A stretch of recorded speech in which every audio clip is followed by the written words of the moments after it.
So what are the tools of the trade that we have when we want to work with LLMs? Claude. Yes. So that was Claude. I'll talk about it. So the first thing is planning. And I found this the most effective thing for me. So if you look here at Claude, you see that it's currently in something known as an auto mode on the bottom, a bit to the left. It's a bottom, but if I'm hitting Shift and Tab, you see it's going to switch to several modes. And the green one, this is the planning mode. And this is the one I spend most of my time with.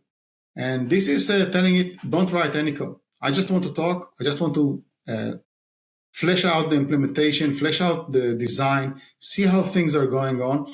And a lot of time from here, if you get that right, everything else will move much better. And this is sometimes known as a spec-driven development. You can tell it to create a spec.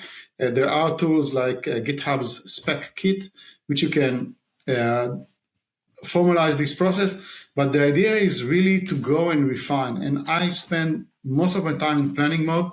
But once I'm done with that and I'm happy with the direction it's going, usually the coding that comes after when I tell it to start implementing that is usually better. You can also tell it to write a plan.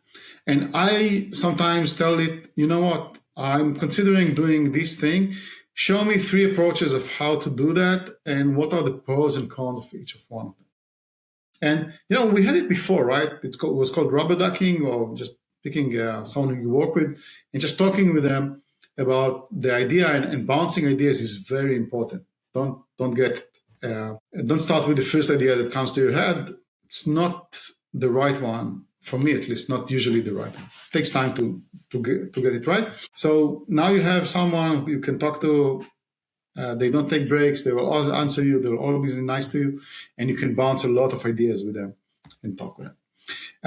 There's also something called thinking mode. And you can tell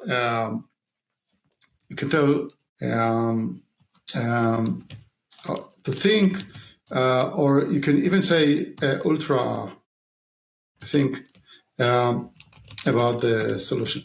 So this is telling it to go deeper. So when you're planning mode, this is usually wide, saying looking at the whole picture, looking at things. And when you say ultra think, you say, okay, also go deep and think about what you're going to do. And you see the tokens are starting to run, and it's thinking. And basically now data is going back and forth from here to Anthropic. And finally, maybe we'll see a different answer. Who knows? That's the fun with AI agents. You always get something else. I have to say, for me as a teacher, I'm teaching now everything with AI agents.